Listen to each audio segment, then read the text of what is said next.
Good evening or good afternoon, wherever you are in whatever part of the world. Slancha.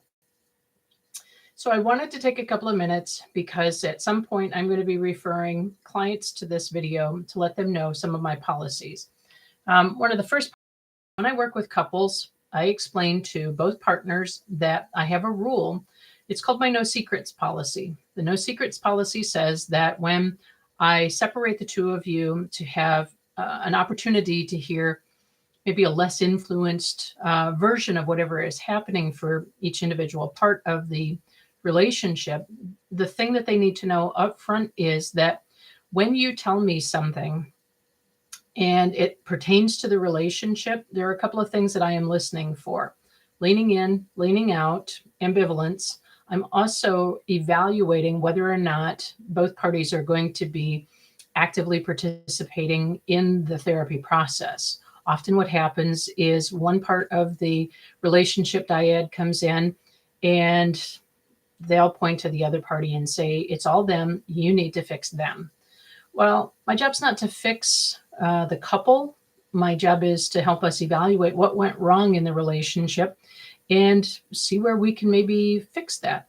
And so that it means that sometimes you tell me information in that individual session that may be helpful, or I may be able to use going back into the session as a couple. Now, understand, you'll have lots of heads up and warning because I'm probably going to tell you when you give me that information, hey, this sounds like something that if I can use it in a future session, I think this is going to be helpful. And I just need you to know that I would like to be able to do that. You still get the authority to tell me yes or no. Often, though, what I find is at some point, couples will say, "Man, I'm really glad you did share that because I didn't know how to say that to them." Or, "Thank you for kind of taking that burden off me because I didn't know how to share that with them." So that's my no secrets policy. And I'm going to kind of throw a little bonus in here. The other thing that I tell every client, whether they're 15 or they're 65, is that it is a space where you can tell me whatever you want to tell me. Now, if you're a harm to somebody else, you're actively threatening to hurt somebody else, I'm going to be having a conversation with you to let you know, hey, I'm going to be talking to somebody about this. If there's elder abuse, if there's an intimation that there's child abuse or domestic violence, that's a conversation that we also need to have.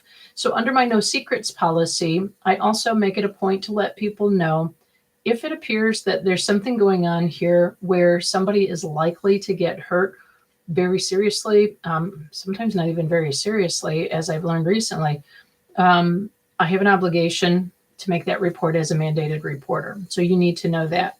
Now, let me walk you into something that I'm going to share with you. It's from the California Board for Ethics. California's lawmakers and licensing boards want the public to know that professional therapy never includes sexual contact between a therapist and a client. It also never includes inappropriate sexual suggestions or any other kind of sexual behavior between a therapist and a client. Sexual contact of any kind between a therapist and a client is unethical and illegal, not just in the state of California. That's illegal all across the country. Now, here's what you need to know. There's something called dual relationships in clinical counseling. And the reason that you need to know this is because something that sometimes does happen is that because you are sharing such intimate and personal details, that sometimes we do feel a very emotional human connection with one another. Now, that's not to say that, we're acting on some of those feelings to say, hey, as soon as we get done with this session, why don't you and I go have a coffee? Or, why don't we go do a movie later? Probably not going to happen. Okay. Because there still have to be professional boundaries. This is a professional relationship. I appreciate how easy it is to be sitting in that therapy chair, looking at the person and feeling like, somebody finally gets me and they're listening. And you just want to be in that space with somebody like that because it feels good to be heard. It feels good to be seen. And you enjoy the dialogue with each other. It feels very enriching. But that doesn't mean that we're friends. And it certainly doesn't mean that we're going to be romantic partners. Okay. So let's just make that clear up front. I'm going to read to you from this. It should go pretty quickly. It says it's 16 pages, but I'm going to tell you the important parts. Part of the reason that this came about is because there are people who find themselves in unenviable situations where they end up in some type of trouble because they cross those boundaries. So it says in the introduction, sexual behavior between a therapist and a client can harm the client, which it absolutely can, because you become engaged in a power struggle or a power dynamic where if I'm the therapist and you're coming to me and there's a sexual attraction, the way that you feel about me, if I'm making advances or I'm behaving in such a manner as you feel that there's a sexual attraction there, that can compromise your ability to navigate the issues that you came there for. It also says that harm may arise from the therapist's exploitation of the clients to fulfill his or her own needs or desires, and from the therapist's loss of objectivity necessary for effective therapy. All therapists are trained and educated to know that this kind of behavior is illegal and unethical. We're supposed to be building trust and rapport with you and not standing on that trust and rapport in a manner that's going to cause you harm. So that's why this is important. It also violates the therapeutic relationship. So I'm going to give you a definition of some terms here. Therapy includes any type of counseling from any of the licensed or registered professionals listed above: physicians and surgeons, psychologists, registered psychologists, psychological interns, psychological assistants, licensed clinical social workers, registered associate clinical social workers, social work interns, licensed marriage and family therapists, registered associate marriage and family therapists, marriage and family therapy trainees, licensed professional clinical counselors, registered associate professional clinical counselors, professional counselor, clinical counselor trainees, licensed educational psychologists, and registered research psychologists. Therapy includes all of those. Client refers to anyone receiving therapy or counseling or other services, as indicated above. Client or sexual contact means the touching of an intimate part of another person, including sexual intercourse. Sexual behavior means inappropriate contact or communication of a sexual nature. This definition does not include the provision of appropriate therapeutic interventions relating to sexual issues.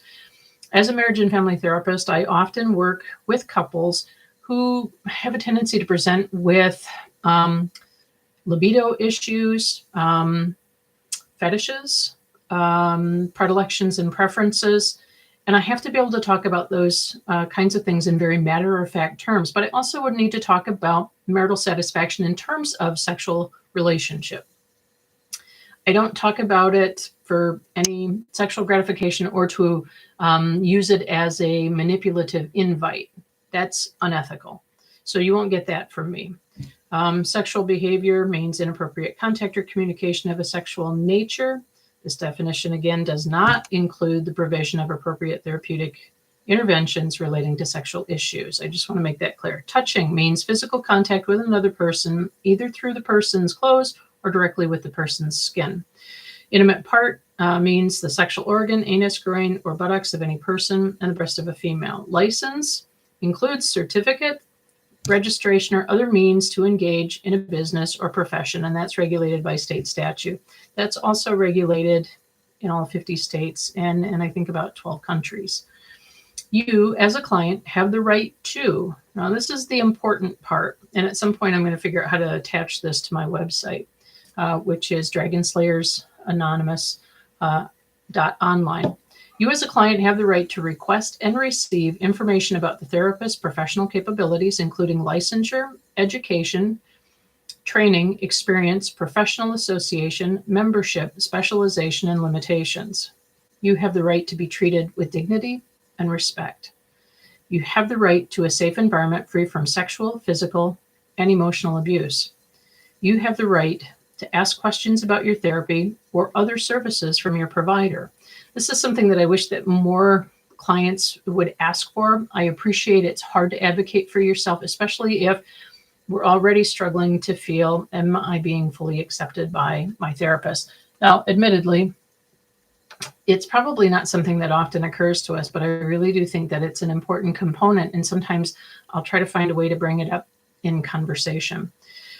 Decline to answer any question or disclose any information you choose not to review. That is your right. You don't have to say, and I regularly tell clients, you don't have to tell me an answer to this if this is going to be uncomfortable. I say that on day one. I'm likely still saying it right around day whatever, because it's important that you feel that you are making the choice, not me. And you're not doing it because I'm pressuring you. Now, I'll come at you sometimes and challenge you, but the challenge isn't intended to get you to make one answer or the other. So when clients say to me, what do you want me to say? I say, tell me what you really feel. Tell me what you really think. There isn't a right or a wrong answer here, because the person who has this answer locked inside of them is the one that is probably always wrestling with that in some form or another. But you also get to decide if now is the time to disclose that or to discuss that. I love that occasionally clients will say to me, I'm not ready to talk about X. And I say, okay, when the time is right, if ever, and it may not be with me, that's okay. You just need to know that. You have the right to request and receive information from your therapist about your progress toward your treatment goals. You're welcome to look at the notes. They're yours. Well, so to speak, they're ours, but the notes, I'm happy to give you a copy, because often what I do is I quote you in my notes. Ultimately, those notes are for me and an insurance audit in order to see that you are making progress. And sometimes we're not aware of the progress that we're making because we're nose to bark with a tree, as you've heard me describe before. You have the right to know the limits of confidentiality and the circumstances in which a therapist is legally required to disclose information to others. We make that clear day one. It's also on the consent for treatment form. I make it a point as often as I can to let clients know what those limits of confidentiality are. And I alluded to them when I started this video. You have the right to know if there are supervisors, consultants, students, or others with whom your therapist will discuss your case. Often, if I feel like I'm struggling, I will let you know I'm going to do a case consult. I don't always tell you who I'm doing the case consult with. There are 3 people that I specifically solicit their opinion because of their education, their training, their experience, and their specialties, because I want to give you the best of what they have, as well as my own experience over the last 10 years. You have the right to decline a particular type of treatment or end treatment without obligation or harassment. So I sometimes do hybrid therapy where I send you emails. But if you say to me, Kelly, I want to take a pause in treatment, I may check on you by just sending you an email. Hey, are you okay? I saw that you had canceled like 4 in a row. That'll be it. Because once you tell me I'm taking a pause or I'm done or you don't answer me, I'm not going to pursue you, because that wouldn't be ethical. And I don't want you to feel obligated to keep coming back, especially if you don't feel like therapy is working for you. You have the right to refuse electronic recording. Something that I am looking to do is incorporate an artificial intelligence component to my therapy sessions. One of the things that I'd like to experiment with clients in order to get a deeper sense of what is happening with them is to be able to use electronic recording in my therapy room and then be able to go back and take a look at what AI found and compare it to see where I feel like the client is at. Excuse me, I believe this is a good diagnostic tool, but I also believe that it's a more objective way to look at progress. Just because I believe that somebody is making progress because I see things, I intuit things, and there are some things that are happening in the room that an audio recording isn't going to pick up on.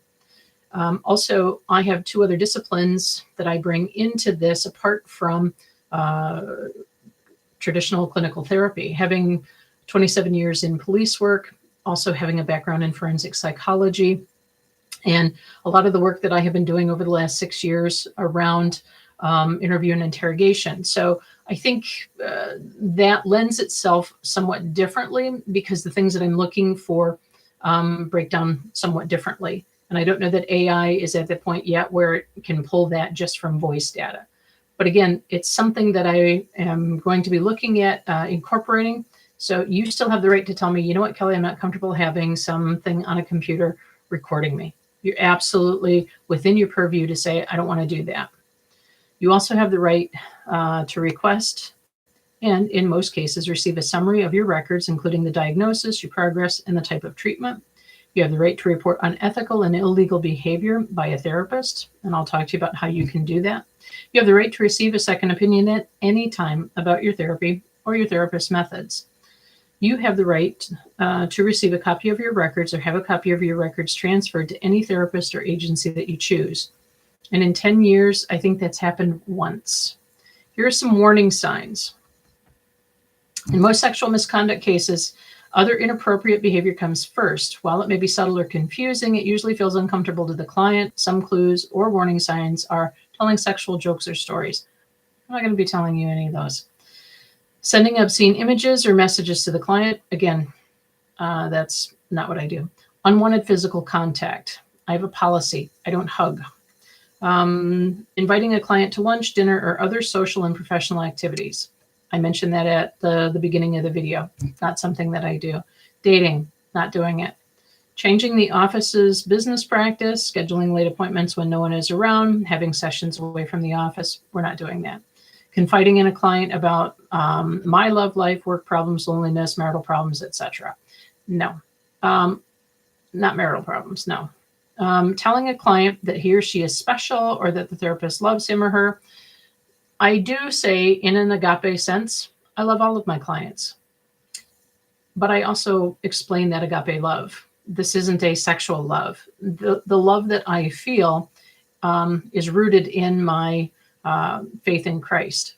That faith in Christ says, I'm going to love you and I'm still going to work with you regardless of what you present to me in the therapy room.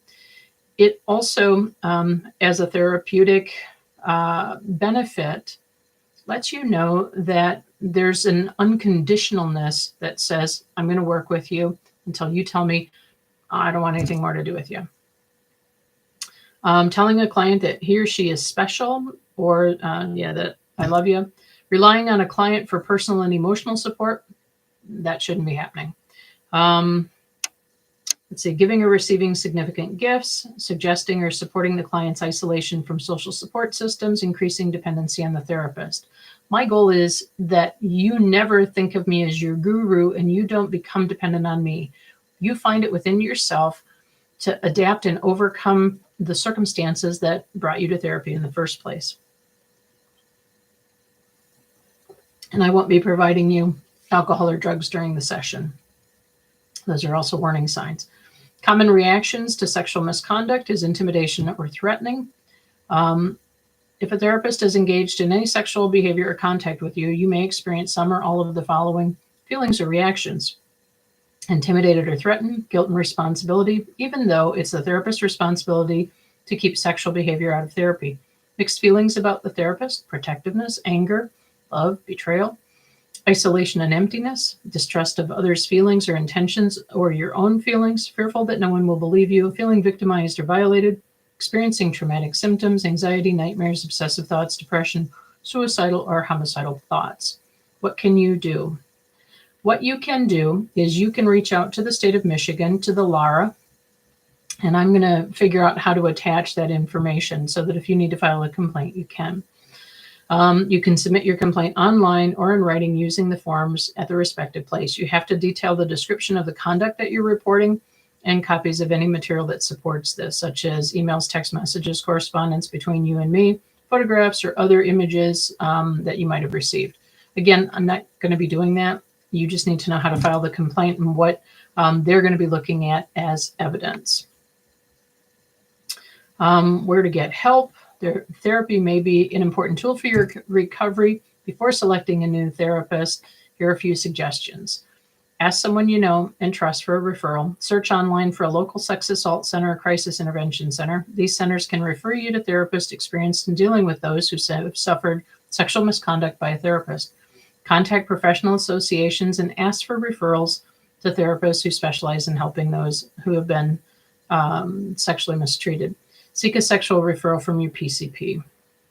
Frequently asked questions. Is it normal to feel attracted to a therapist? Yes. It is normal to feel attracted, and it's because of the attentiveness, the kindness, the caring. It's a common reaction towards someone that's helping you. However, all therapists are trained to be aware of this, and we try to maintain a professional therapy relationship that's beneficial to you.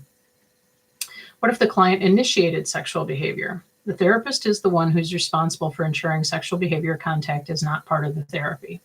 So, as happened to me twice now in the time that I've been doing this, I had someone who told me that he found me very attractive. I make it a point not to look attractive when I walk into a therapy room.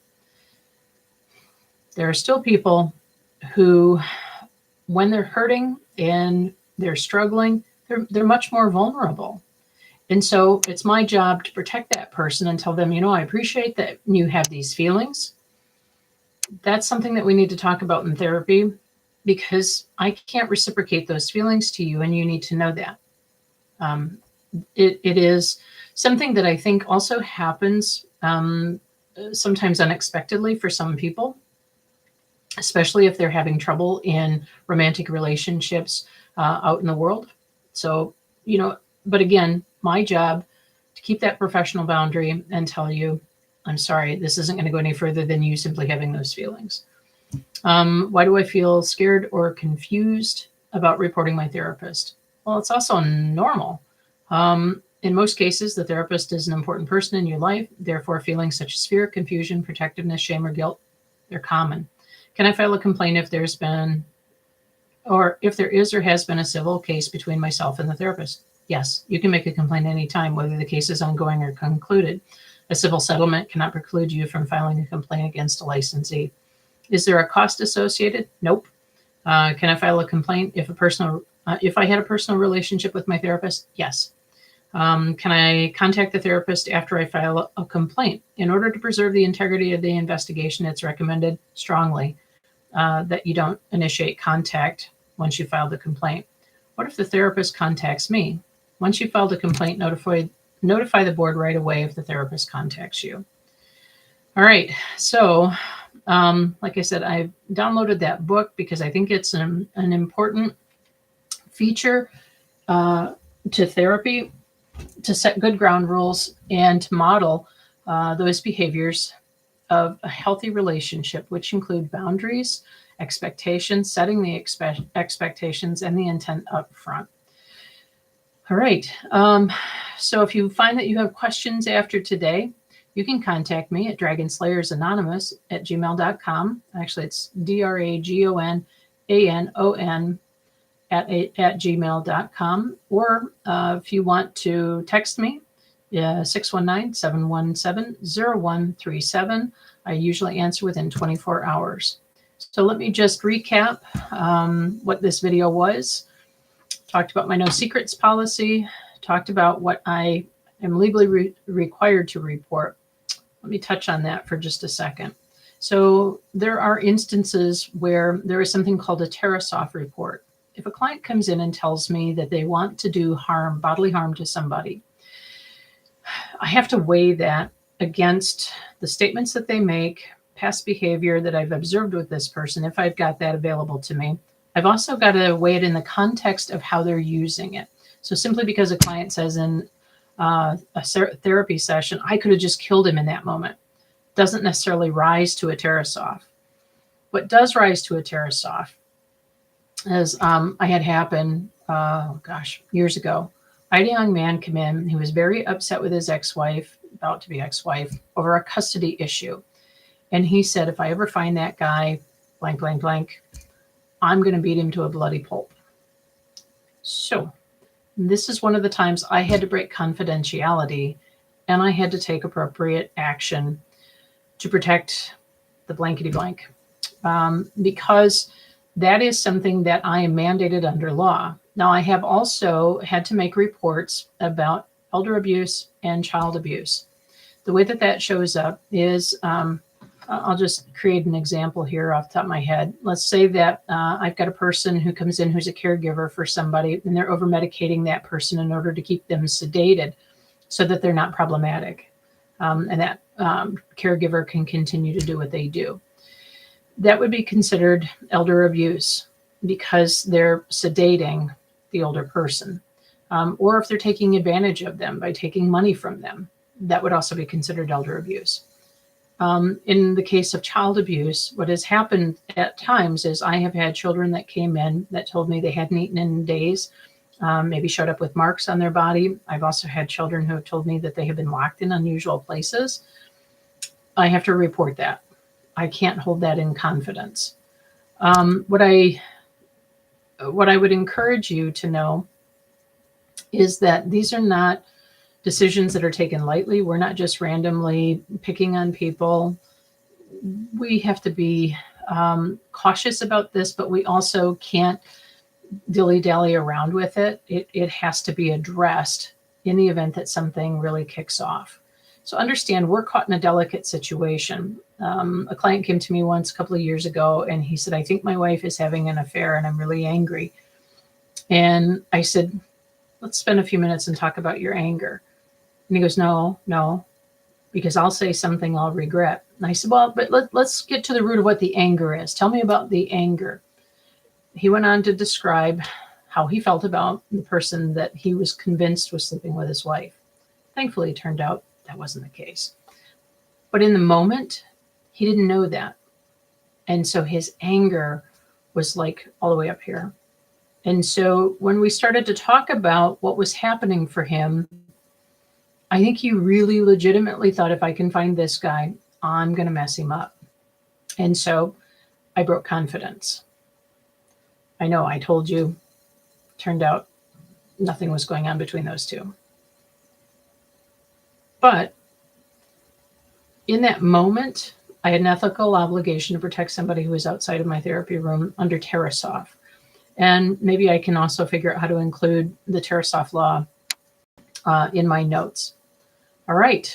And then the last thing, I talked to you about my no sexual behavior in the therapy process. I'm Kelly, the Kilted Therapist. Thanks for watching.